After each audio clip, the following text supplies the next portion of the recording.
Мене звуть Міша, мені 13 років, і я з міста Луганськ.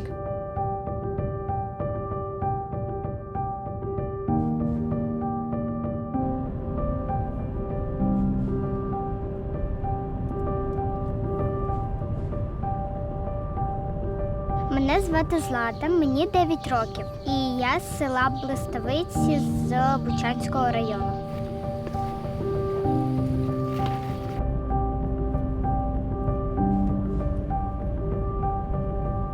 Меня зовут Ваня, мне 13 лет, и я с Херсонской области.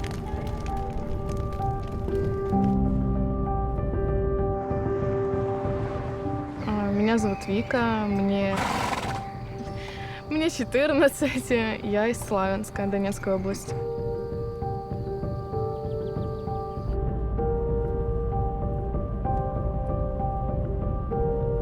Я Тимофій Зозуля. Мені 12 років. Я не люблю москалів.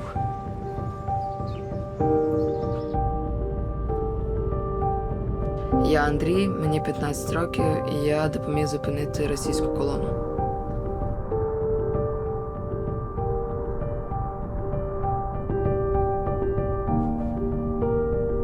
Мене звуть Агнєска, мені 5,5 років.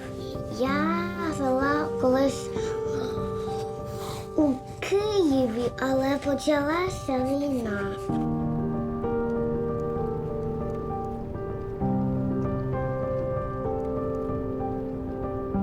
Війна це погано, це такого не має бути. Це страх і це смерть, це нічого хорошого не несе. Такого не має бути.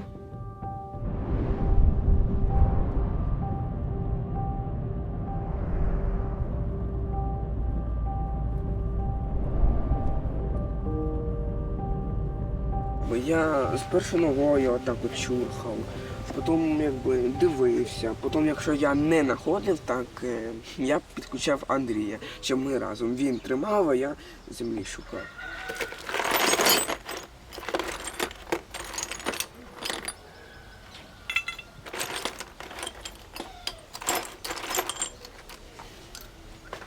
А і сильно шукати її не треба було. Вони на кожному кроці були. То там, то в стінах були, то в заборах були, то в дереві були. Всюди, коротше. В землі інколи попадалися, ну то вже таке. Вони ж тоді були отакими блискучими, було легко замітити. Оце теж ракетний, ну це вже там чуть далі. На 2 дома вперед. І все. А це вже я на заправці знайшов. Теж походу якийсь обичний. Це теж якийсь. З орудій, коротше, пуляли, бо воно, бачите, яке. Ми ж сорівнувалися і, по суті, в кого їх більше і в кого вони краще, той і виграв. Ну ось я якби, по суті, виграв, а не програв. Якби знав би, я якийсь би більший трофей би взяв, би там колесо, наприклад, там. Або пулемет. Ну, пулемет би було б довго би скручувати. Та й він важкий був би.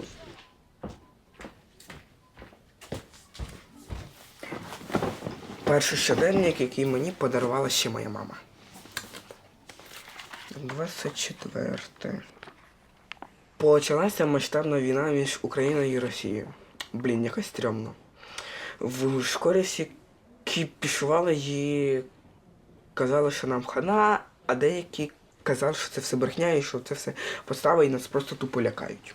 Я, чесно говоря, нічого не розумів. Было 6 утра, я должна была идти в школу. У меня контрольная должна была быть, в конце концов. Я 9 параграфов читала по географии, но это ад был. И нам пишет классный руководитель в 6 утра, что дети, в школу не идем. 24 лютого проснувся тут. Тоді був штурм Гостомеля, і я подумав, що це щось у мами впало внизу. А потім воно повторювалось, і я запитав тата, що сталося. Він сказав, що війна почалась, і так от через пару секунд прилітає ракета. І якось так не по собі стало. Мама говорила по телефону, і я почула слово «війна». У мене сказала: ой-ой, війна почалася. А я подумала: ні, війна не почалася. Какая война? Ну не может же быть такого. Ну, я проснулся от того, что взрыв был. И по новостям показывали, что обстреливают Киев и остальные области. Я сплю, потім мене будить мама. І я кажу, що сьогодні в школу не йду, і можна ще поспати. А вона мені каже, що тільки не хвилюйся, почалася війна. Утром где-то в 5 часов были взрывы слышно по всему городу. Разбудила мама, говорит, что сегодня в школу не идете, лучше дома останься. Я, коли почув вибух, я не одразу зрозумів, що це чи де це було. Прийшов додому, батьки мені сказали, буде серйозна розмова. Я подумав, що вже я такого зробив? Тому що, як завжди, все, що ламається, все, що не движеться, все, що переламалося, в цьому винен Тимофій. Тому що я найстарший.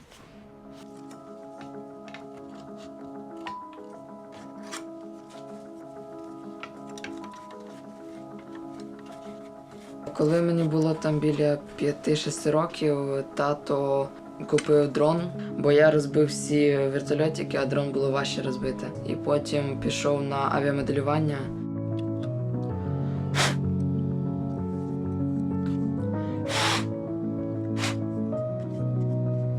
У 20-му році я купив свій перший серйозний дрон.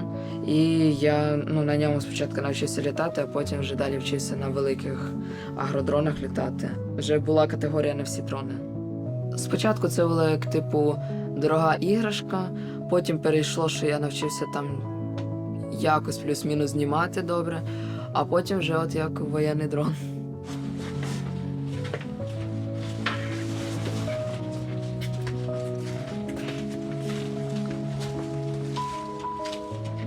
Тут тваринки всі.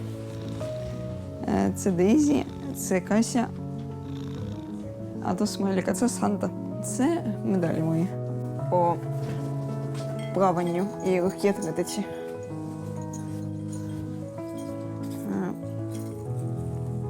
Я займаюся плаванням у легкій атлетиці в паралімпійській збірній. Давно не ходив, але хочу. Медалі це... це справлення, тут написано. Перше місце. Так, це теж справлення. Справлення і справлення. Я займався плаванням легкою атлетикою і займаюся. Мені подобається дуже сильно. Так, я в Київ їздив. Там у нас була база. Паралімпійська збірна. Резерв. Зараз поки що тренувань не буде якийсь час. Зараз всі, по різним країнам, по світах.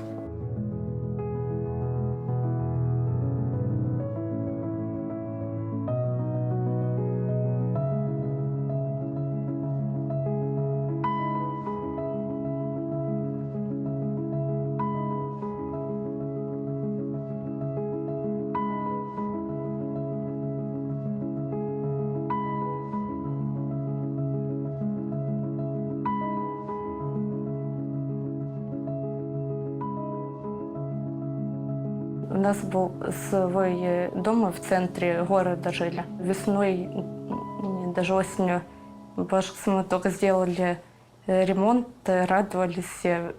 У нас був дуже великий будинок, двохповерховий. Задній дворик, наша кімната з сестрою, була дуже гарна кухня. Там в нас був дуже великий стіл, туди поміщалось 16 людей. Мама вчителем працювала в коледжі. Вона і мені всякі костюми на Новий рік шила, такі класні. Та й штопала багато чого. Я пам'ятаю, я раз собі штани роздер, так вона мені бистренько зашила. Любила покомандувати, любила, щоб всі її слухалися. Та й характер такий був цікавий. Гарна була. І волосся пахли завжди. Ще коли я спав, я пам'ятаю таку фішку. Щоб знати, що вона нікуди не поїхала, я лапав волосся. Тому що я знав, яка длина, який на дотик і все таке. Пахло її моїм улюбленим її шампунем, і в неї були такі прикольні духи.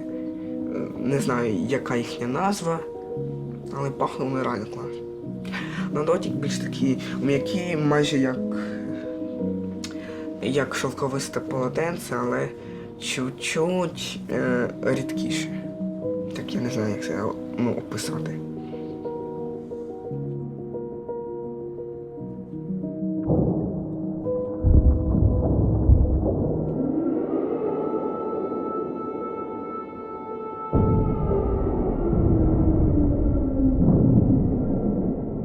Перший ці тиждень в мене в голові ще не вкладалось, що могла початись війна. В те моменты, не мог просто это воспринимать всерьез. Не знаю, просто прям не верилось. Не може бути настільки все погано. Было страшно, но терпимо. Казалось, да, что мы в безопасности, с нами ничего не произойдет. Прилетіли чи літак, чи ракети, я навіть не знаю. И тогда пролетали очень много российских вертолетов. Першу ніч там в підвал спускалися, гучно було. Страшно. Я уже привык. В 2014 году захватили Торецк. И я как раз был у бабушки. И там тогда были взрывы, и мама с папой не могли меня забрать. Войну 2014 года она как-то обрезала. Хотя мне на тот момент было 6-7 лет, но я не помню. Хотя я помню то, что со мной в 5 лет происходило. Но именно период войны меня как-то вообще отрезало. Я переїхав з міста Луганська у 2014 році, тому що почалася війна, і ми всією сім'єю поїхали до Києва. Там ми кілька років жили на зйомних квартирах, поки не знайшли житло тут у Бучі. 3 воскресенье. Я хорошо поспал, проснулся, улыбнулся, встал и почитал до 25 странички. На следующий день начал вести дневник. Возможно, хотел все свои чувства вылить в блокнот. Но он написал всю жизнь, все, что с ним происходило в Мариуполе. Мне не нравится, когда стреляют, гибнут люди. У нас очень сильно стреляли. Мой младший брат вообще не понимал, что происходит. А средний, он немножко, Семен, он понимал. Он боялся только, когда ложились снаряды, и у нас прям дом трусился. Постоянно над нами истребители летали, прям над головой. Знаете, крыша дома, и они прям так прям летали очень низко и очень громко. 2 літака, вони коли від ПВО дуже низько летіли, вони зачепили лінію електроструму. І один літак упав і обрізав нам тут повністю електрику на дуже довго, до кінця березня. Я не боявся, чесно говоря. Я вже майже нічого не боюсь. Чого мені тут боятися? Нічого. Там воно в криші теж є ті самі пробоїни. Воно, бачите? Воно шифер, воно поміняний, воно оте все ми піною заливали. Бачите? Слава Богу, що тоді дощів не було, бо нас би затопило. Хоча ми вспіли одно. Оскільки ото все всюди вони, то все вони били. Воно ззаді вас, воно бачите що? Та теж оскільки. А там далі, там взагалі жесть, звісно. Ось мій друг Артем був в себе вдома, вже вночі стоїть такий і дивиться, а потім чує, ракета летить. І в погреб залетів. Потім іде і дивиться, там, де він стояв, отакий осколок. І ще гарячий, ще аж світиться. Пішліть, я покажу, там що на перехресті було. Там, коротше, аж 1 чи 2 снаряди, майже вони те саме місце. Ось і стовбик теж осколками побило, бачите? От там провода нам ще поперебивало. Там. Снаряд обичний, артилерійський. Сюди, якраз на тому місці, де я стою. Якби я ще на пару хвилин би там остався, мене вбило, і мені б собаку. Но я вспів, я добіг. Якраз сюди і снаряд летів, і собаку вбив, а я в погреб. Собаку шкода. і класний, і енергійний пес. Все не по чому. З ним на пару бігав. Це мітки, коли наші оце робили зачистку, так вони оце все і позначали. Там знак питання, там кружочок. Жовтий круг це значить, що все якби безпечно і все таке, що там не були росіяни. Танки їздили, там в жилий будинок 3 чи 4 рази стріляли. Ще й на тій самій вулиці жив той самий предатель, який на цих водив по селу. Як обійти, як зайти, щоб наших бомбануть. Ну, його з міномета прибили. Ну аж, предатель. Убили і все. А та, предає своїх, це неправильно. Серафім, ти куди пішов? Ладно, хай стоїть. Починався день так. Те, що ми встаємо і йдемо. Ми називаємо ангар таке приміщення старе, заброшене. Ну і там горіло багаття, розпалюємо багаття і нагріваємо воду на чай. Так починався кожен день.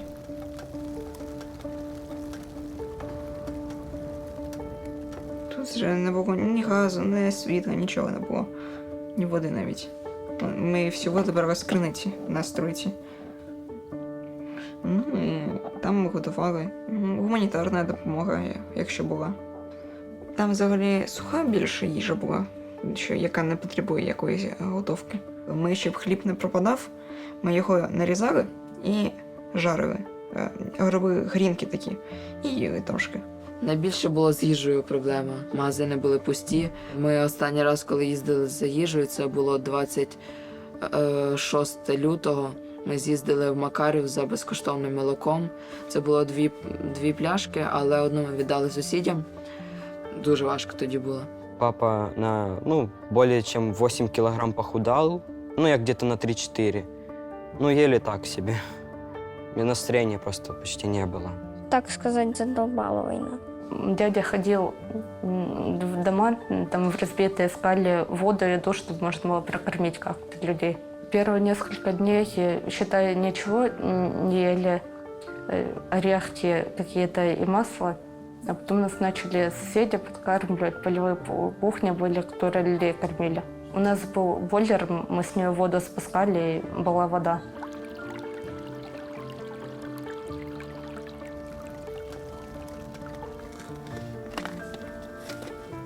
Ми гріли сіль на багаті, клали її в наволочку і клали по постілям. Вона так дуже гарно зігрівається, на цілу ніч вистачає.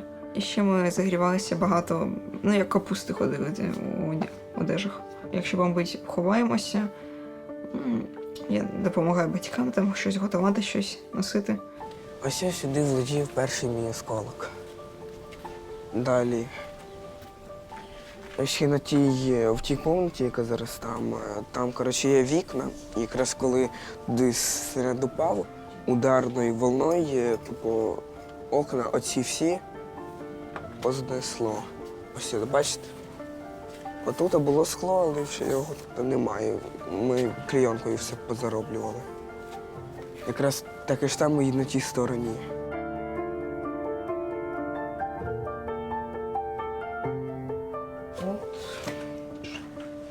Спали, коли війна була, тьотя з дядей. Тут наші сусіди спали, тут все було розкладено з отсюда по оттуда всі наші. І ось наша спасительниця Груба. Якби не вона, так їсти б ми робили на вулиці, було б холодно в хаті. У нас ж там дрова є, слава Богу, ми топили. Світла і газу не було. Днем ми майже цілими днями в погребі сиділи, майже не вилазили. Тому що як пролітала, так вся хата дрижала. І кружки падали.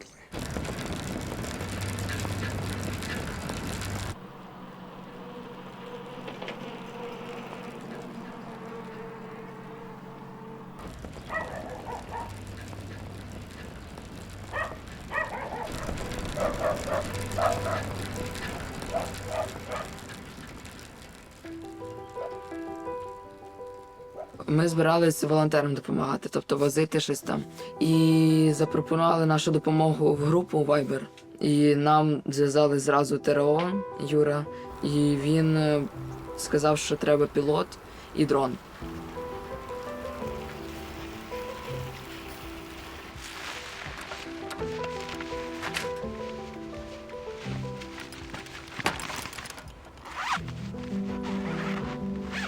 Перший виліт це от 28 лютого. Нам передзвонили десь 10-й.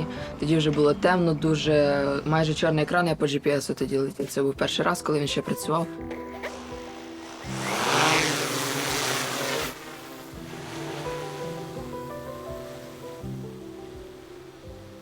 Години 3-4 перші. Якось прям дуже страшно було, що типу щось може статись, там снайпери. Я ж цього всього не знаю, як це працює.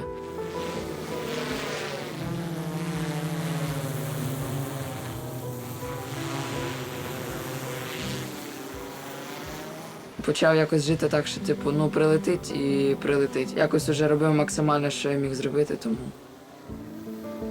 Я підлетів, от вже бачу, що я над трасою, і я починаю роздивлятись, і тут просто, у КамАЗа блимнули фари, я сфотографував і потім на комп'ютері висвітлив фото. І там такі от чорні затемнення, в мене є фото, як 70 одиниць техніки їхали. Тоді ввечері ми передали ЗСУ. Вони спочатку на паперовій карті, потім на електронній. І це от прямо все біля мене. І потім він бере оцю рацію велику, каже там позивний, і він починає диктувати оці числа там 50, 42, там це пішло. І 2 рази він повторює, і там десь через пару секунд починають прильоти отак от по ним. Це найбільша колона, яку я розбив. Допоміг розбити.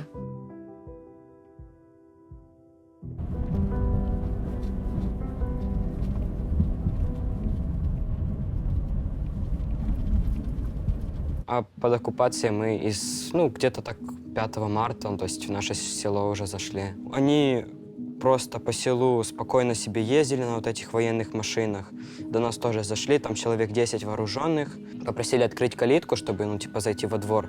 Там вот один, то есть 2 там вот со столба, уже направили, У меня быстро сердце билось.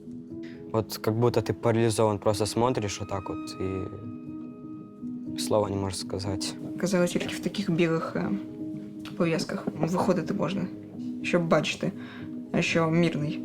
Але насправді я думаю, що це щоб наші солдати не могли розпізнати, де військовий, а де цивільний. Вони під вікна ставили на ніч свою техніку і так і спали.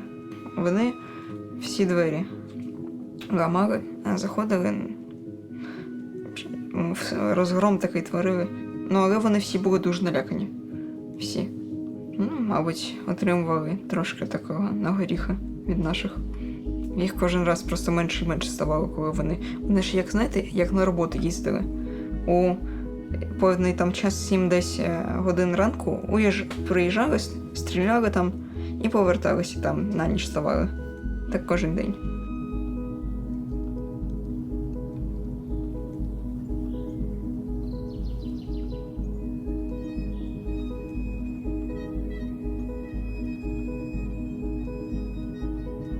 Мы жили возле Азовстали, считай.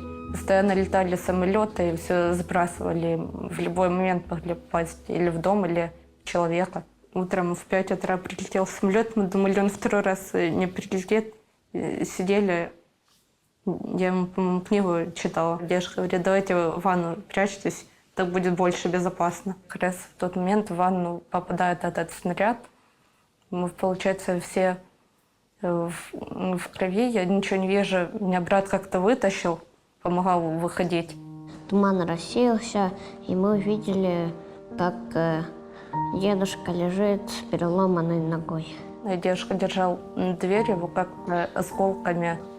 Нет, я как-то сразу о дедушке ничего не думал, он просто упал. Мы его еле дотащили в комнату, чтобы положить, чтобы хотя бы как-то попробовать кровь остановить. Еще у меня умер дедушка 26-го. У меня рана на спине, в сестре рассечение головы, маме выдрано мясо на руке и дырка в ноге. Они пару дней вообще не могли не ходить, ничего, они просто лежали, потому что из ран ничего не могли делать. Тато, коли у нас не було ні інтернету, ні світла, нічого, тато підіймався нагору на 9-й етаж. Там можна, щоб зловити зв'язь. Ну, і він так от один раз пішов, а ми з мамою залишилися. Ну і ось ми чуємо, що хтось кричить. Виявилось, що це тато кричав, плакав. У мене була тітка і його сестра. Вони намагалися виїхати з чоловіком із Бучі, але машину обстріляли. Вона загинула на місці, а і чоловік поранений. Машина згоріла разом з нею. Спочатку вночі я чув багато вистрілів ракетних, більш таких Потім вони поїхали на базар, я їх чув. Потім думаю, утихло, ну я ще посплю. Ну і, коротше, вони торгували на базарі. Далі почули, що стріляють, вже хотіли тікати. Коли вони почали тікати, мама мені позвонила і сказала ховатися. Я сховався тікати, почали стріляти, все утихло. Потім позвонила тетя Лена чомусь і сказала відкрити двері. Спочатку я думав, що все ок, що вони кудись втекли в толпі. Базар, це ж багато народу. І думав, якось вони так в кучу зібралися, що виїхав кудись за Київ в безпечне місце. А ще тетя Лена казала, що вони поїхали і в них там поганий зв'язок. І 10-го числа, і 14-го дзвонив. Теж не брали. Думаю, все, тоді все ясно. Що їх не стало. Не встигли ні заховатися, ні заїхати в той поворот.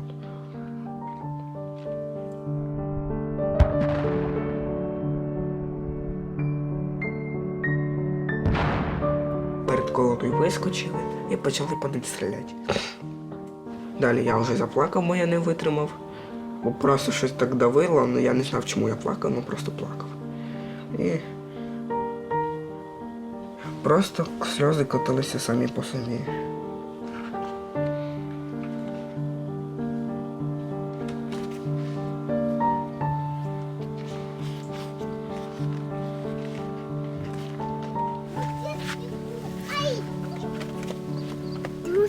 Де ти був?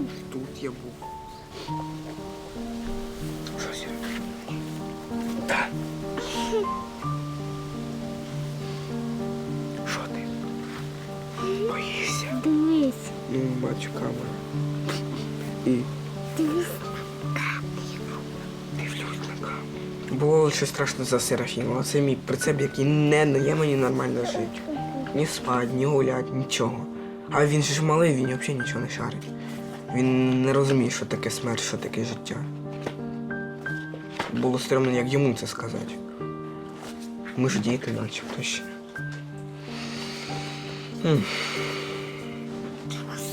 Що? Ти мені багато чого казав, але я там тобі не буду включити. Тому що вони погані.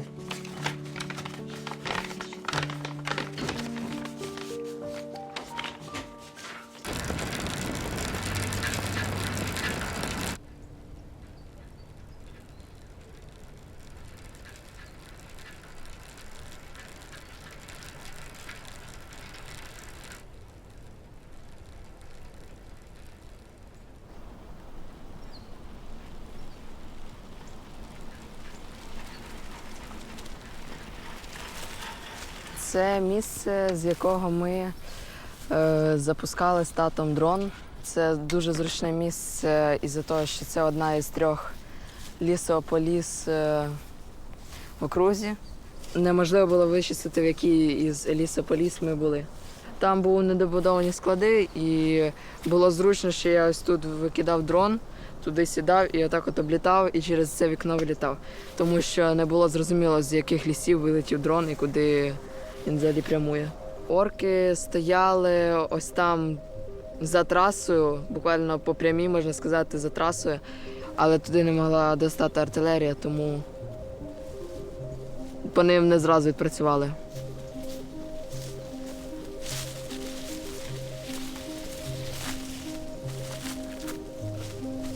Під цим деревом ми ховалися від снігу і сонця.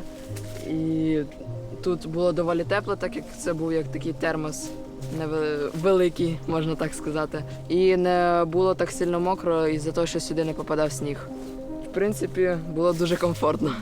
Тато в мене завжди оптимістичний йому. Йому на все інше все одно. Він там заради нашого життя, він там на все готовий. Ми втратили один дрон. У мене пропала картинка, і я почав летіти по GPS, а він просто крутився на місці і нікуди не летів. А ця точка була в 150 метрах від орків, цього добропарку, де вони стояли, просто через дорогу, Житомирську трасу. Отак по прямій було базування орків, яке ми якраз відслідковували тим дроном, який загубився. Нам прийшлося спробувати хоча б його дістати. Тут в шапці у мене SD-карта, щоб якщо що, якщо нас помітили, то я би цю SD-карту або з'їв, або викинув кудись. Я сидів за ось цими кущами. За ними мене, в принципі, з сторони траси не було видно. Я ховався тут, тобто так, щоб я міг і отак трасу побачити. Це ж було поле, тихо. Було достатньо хлопнути в ладоні чи поламати ногою шифер, і вони вже нас би почули. Було чути, як орки там сміялися, розмовляли, заправляли автомати оцими, там такі відщолкування. Я, виходить, залишився в кущах, а тато повзком поліз дивитися, де приблизно буде дрон. І повз аж майже під трасу, там буквально від траси залишалось метрів 50. Просто в мене в голові оце змішувалось дрон і батько, і із-за того, що я його втратив, мій тато зараз іде і ризикує. Я так зрозумів, йшов патруль по трасі. Я їх не побачив випадково. І коли вже вони були десь 25 метрів від тата, то я їх тільки тоді побачив, тому що вони в камуфляжі, і вони вийшли з-під дерев. Тоді от дуже страшно було. Прям час зупиняється. Ну, знаете, как-то у меня есть такой момент, что когда со мной находится еще кто-то, я не боюсь за себя, но боюсь за других. Ну, вот у меня как-то я там боюсь за маму, за сестру, а за себя как-то...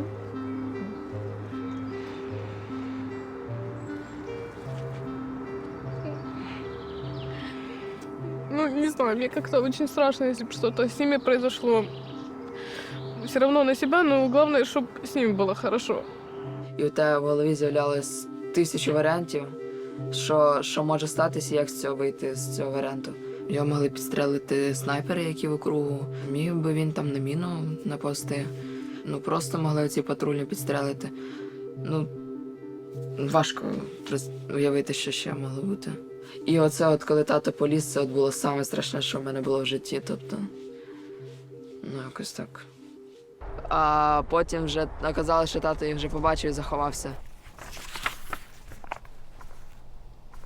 Есть разбитые здания, есть убитый лежит и сгоревший дом горит еще. Какие-то дома соседи были разрушены, они полностью были выжжены, черные все.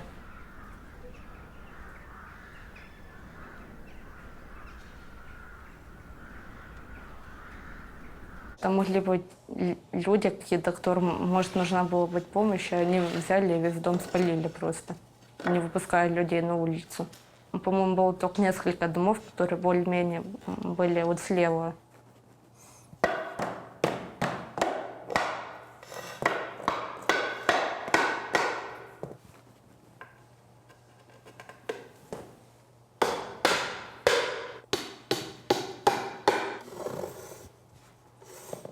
Все, закрываемся. Я був єдина дитина у нашому комплексі. Всі пороз'їхалися. Друзі всі повиїжджали, ну це зрозуміло, вони там на другий день повиїжджали. Потім інші сусіди десь через 3 дні виїхали. До 3-го дня вже нікого тут не було. І ми оце залишились такі бендєровці. Я хотів максимально до останнього. Якщо вже орки заходять, тільки тоді. Та навіть тоді не хотілося виїжджати.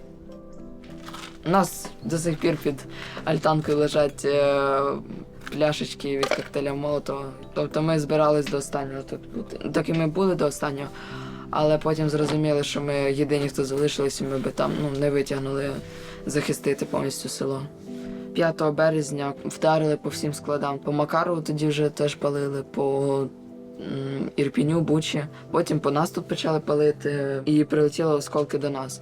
Це тоді вже почалася окупація цього села нашого. Ми евакуювалися по доріжці, яка йде посеред поля, і потім вона виходить в Житомирську трасу. Я просто знав цю дорогу, я там катався на велику, на квадрику. Це ніби апокаліпсис якийсь почався, і оце пуста траса, ти виходиш, і там тільки вітер чути. І оце поламані огорожі, розбиті машини, це от якісь, як в ігрі.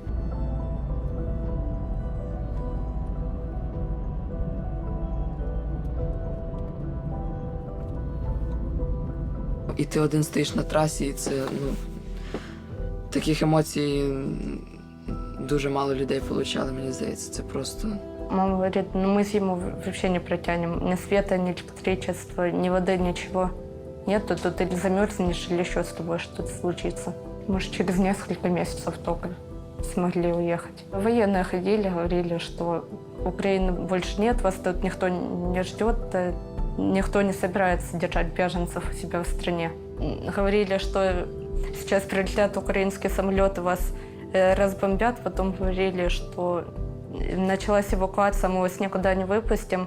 Я думала, что это неправда, они специально запугивают людей, чтобы они боялись, не хотели выезжать из Мариуполя.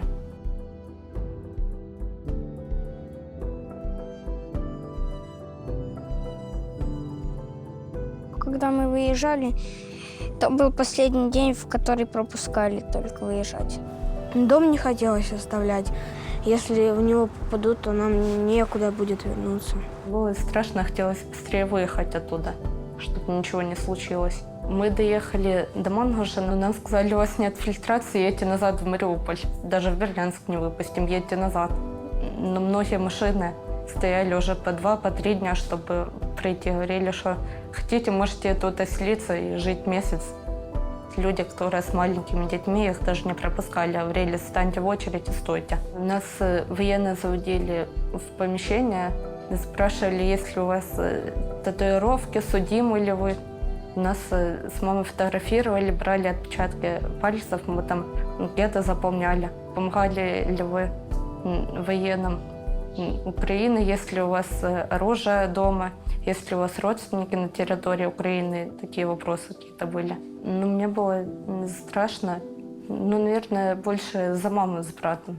Я скучаю за собачкой, за котом. Я часто грустю за домом, бо там мои гуси. Я просил маму, чтобы они купили. Я сам за ними ухаживал, ходил на поле, их пас.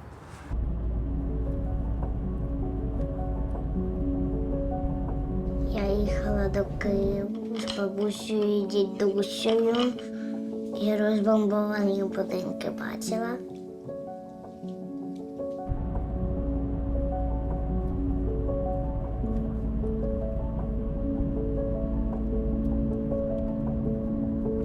Ми приїхали з Карпат і одразу ж поїхали додому. В Бучу я бачила дуже багато спалених машин, я дуже багато бачила спалених домів.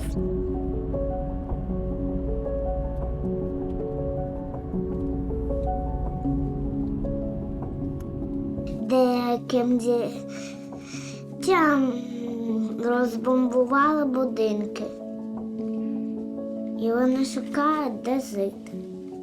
Наш будинок зразу 25-го або 24-го в ті дні згорів.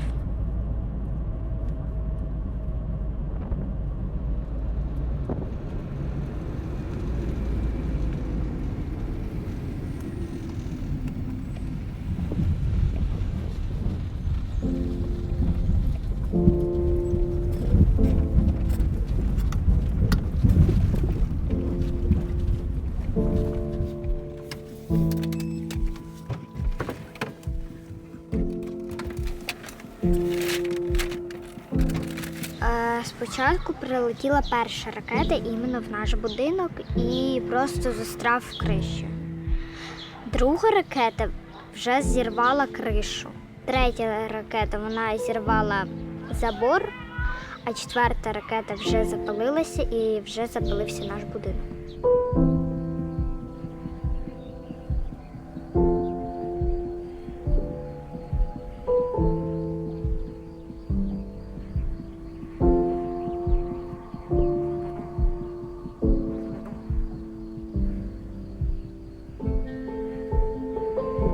Було таке дуже странне почуття на душі, що от все, немає будинку і того життя більше немає.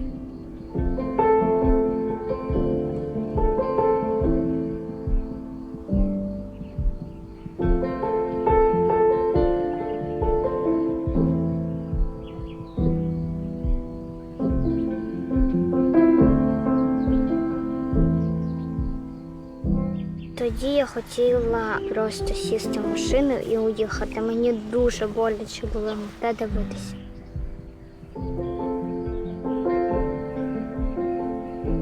А кімната була от просто нічого там не було. Там були тільки, я знаю, що пружини від матрасів.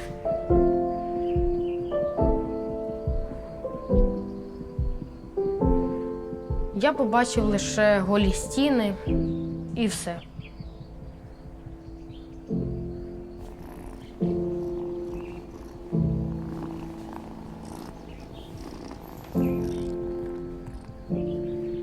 Його звати Том. Це остання наша тваринка, яка залишилася в живих.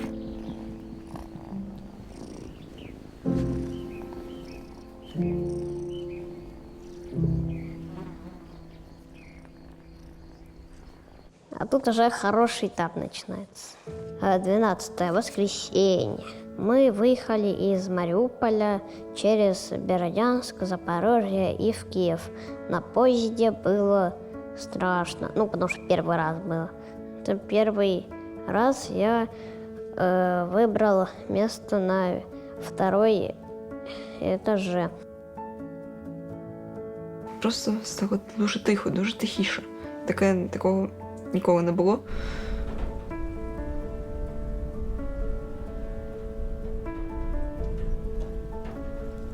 Вони тут стояли 6 днів десь приблизно. І в 4 ранку їм, мабуть, віддали якийсь наказ, і вони вистрілились в колону і поїхали. Перед цим залишили нам міни.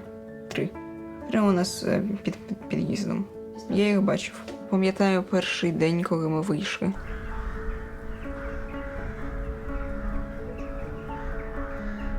Було дуже страшно все одно. Згорівші машини стояли на будівлі. Була тут будівля така, там було 2 прапори. Синьо-жовтий і червоно-чорний. І вони, мабуть, через ті прапори той дім спалили повністю. Зараз хазяїн, не знаю, хто там хазяїн, але зараз ці прапори знову там висять. Хоч і будинка вже немає. Це були декілька днів, коли ще наших не було, але і тих не було. От ми пішли на Річтаун, там жила тітка, прибирати в їх квартирі. І там ми побачили, як заходять наші. Мама дуже плакала, коли побачила наш прапор. Вона другий раз так, коли ще з Луганська виїхали. Щаслива була і плакала від щастя. Когда мама плачет, тогда тоже иногда хочется плакать. Я пишаюсь, що українець, тому що я тут народився, і це моя батьківщина.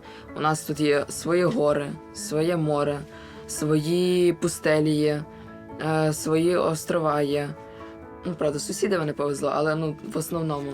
Щоб ми були вільні, треба не здаватися і допомагати один одному. Украинцы — это сильный народ, сильная нация, которая никогда не сдастся и будет делать все для победы на своем пути.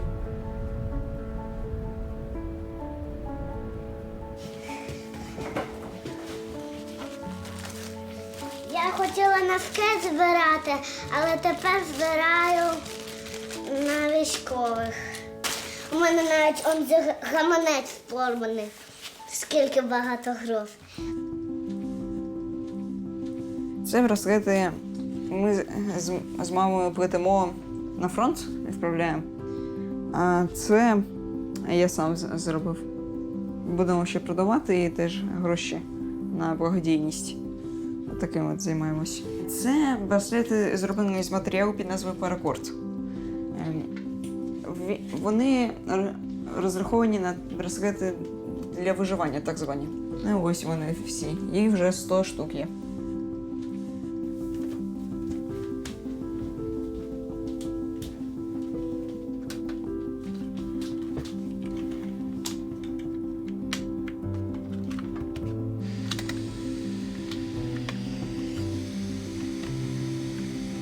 Стараюсь розробити щось проти орланів з нашими друзями, з якими я ходив на авіамоделювання. Я з ними зв'язався через 6 років. БПЛА проти БПЛА. Получиться? Чудово. Не получиться, перероблюємо. Ну, треба чимось допомагати, не можна так сидіти. Дивіться, скільки монет. 1, 2, 3, 4, 5, 6. Коли ти бачиш згорівший будинок і на задньому дворі цвітуть квіти, цвітуть яблуки, і ото якось становиться на душі тепло, що люди не забувають про свій цей будинок і якось його хочуть підтримувати цю атмосферу і красу, яка була раніше.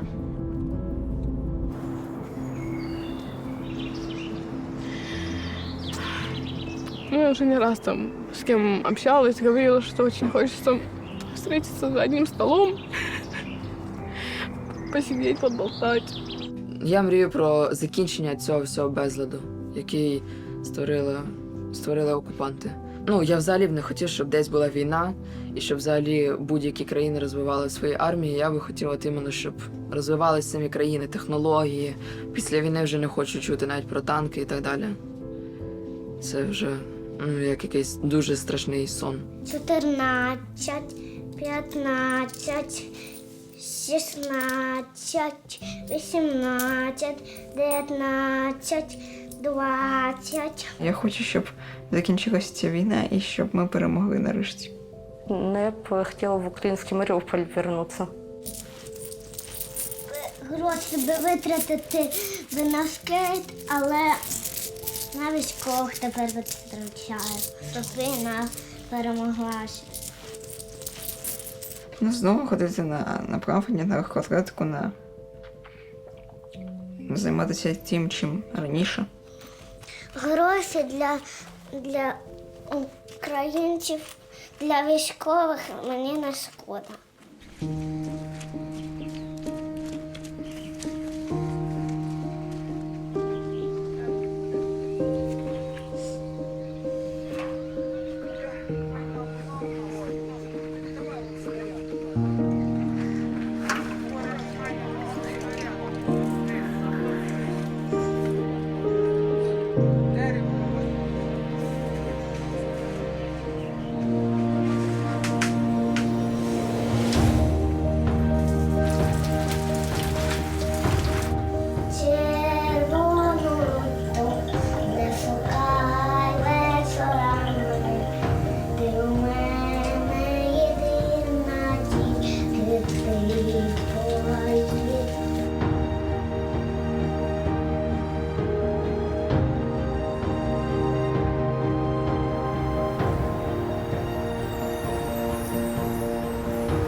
Ага, все, заникали цього кидали. Получи.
Я сделал этот скворечник, чтобы у птичек был свой домик. Я очень хочу вернуться к себе домой.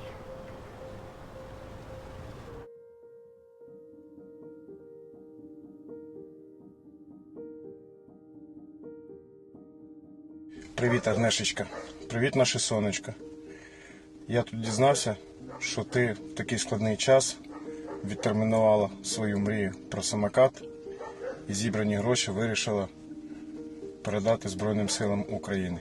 І ми обов'язково на ці кошти придбаємо те, що наблизить перемогу. Дякую тобі, сонечко.